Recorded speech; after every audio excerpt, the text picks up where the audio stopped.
Creative Time with Emma. Excuse me. This morning's video, I am going to be showing you all the buttons that are on the Gypsy. I had a few emails from a few brand new Gypsy owners who are having a little hard time, so this is going out to all you new Gypsy owners out there. We're going to go ahead and click on the little cute little cricket head, and it's going to go ahead and load the application. I'm going to pretty much just basically be going over each button for you. So we're going to go ahead and click on New, and we're going to be working with the 12 by 12 mat here. Okay, the first thing we're actually going to learn is the zoom in feature, and I'm going to show you how to zoom in when you're trying to look up a word. Even though if you go run over your little, like the little keys, it shows you a little bit bigger, but sometimes I still have a hard time seeing it. My eyes are getting a little old.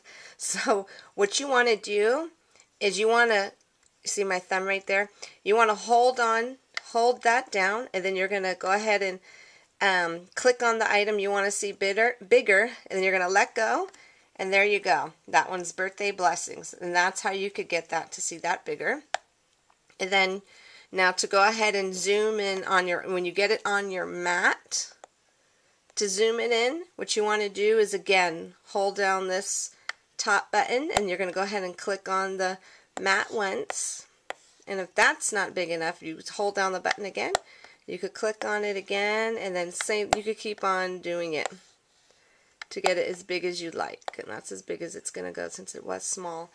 Okay, so that's your zoom in feature. Now we're going to go ahead and go over the right here is your width and your height button. I always like to know. I always know the size of the shape I want to cut out before I even start anything. So let's say, for example, I want to cut something at 3 inches, right here, 3 inches high. So I'm going to go ahead and click on where it says height, and that's going to go ahead and highlight, and you're going to click on the little number keypad there, and you're going to go ahead and change it to 3 inches, and then click on OK when you're done. So this automatically switches to 3 inches for you. So let's go ahead and move our cursor down there. So let's go ahead and go to our keypad, and right down there, that's your keypad overlay. And then let's go ahead and click on this heart. Okay, so that's your heart, and you're going to go ahead and click on that again to get back to the mat, and there you go. That's your heart cut at 3 inches. Okay, now let's go ahead and erase the heart. Now this little X is your delete button. Okay, let's go ahead and erase that. Now, for example, if you want something custom size, like for example, let me go ahead and bring this little stamp set I just got in. This right here, this same, for example, if you want to stamp this little cute bag onto an actual, like a piece of square cardstock, what I usually do is I get my little handy dandy ruler, and I just measure it. So let's just say 1.5 inches tall by 1 1/4 inches wide. So what I do is I go ahead and I take that little link off, because if you keep it on, it will stay proportionate, but if you take it off, it won't. It'll kind of customize to the size you want it. So let's go ahead and come back here, and what I want to do is I want to make sure I have that little square. Okay, so what I wanted, what did we say? The width, we need it to be 1.25 inches wide, and the height, we're going to need it to be 1.5. Oopsie. I meant to do 1.5 inches tall. And there you go. This is your little square that'll fit that little bag in perfectly when you stamp into, because, oops, sorry about that. Sometimes people say, oh my god, I need a rectangle, so I need to get this cartridge. You don't really have to do that, because that's why I love this feature. You could just take off that link, and you can make it any size you want. You can make it to a rectangle, any size. Well, not any size. Any size to proportion to what you need it for to stamp your item on. Okay, so now if we go ahead and click on that little link, it'll go back to normal again. Okay, let's go ahead and go down here. Okay, so now we're going to learn this little link here. I should say this little button is the grouping button. So let's go ahead and go down to our overlay. And let's go ahead and let's do the little hearts, since I love hearts. Let's do the little hearts. I go ahead and clicked on 4 hearts. So if you notice, they're all grouped together. Now this is the feature I use a lot since this does not have the feature autofill like the Cricut does. So what I do is I go ahead and I just put them all in a line like that. They're all grouped together. And then I go ahead and I go to the advance and I click on this little thing. This is your copy feature. And it just copies it down. Then you could do it again, copy feature. Copy it down again. Then again, so you, oops, copy. And then again. So pretty much you have 1, 2, 3, 4, 5. You have 20 hearts on a page already. Instead of going ahead and copying each one individual, there you go right there. That's your autofill feature. That's how I use that. So let's go ahead and go back to our basic. Let's erase all of these. And if you just click on it once, they'll all be grouped together and you could just erase them all at once. Okay, now that's your grouping feature. Now for this one right here, this is your real dial right here. Okay, that little A that has a little arrow up and down. Now the perfect cartridge to use an example for this one is your paper doll cartridge, okay?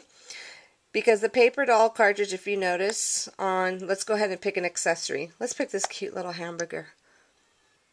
Let's go back there. See how this was set at 2 inches? You see how teeny tiny? Let's zoom it in because you can't even see that hardly. See that little tiny hamburger?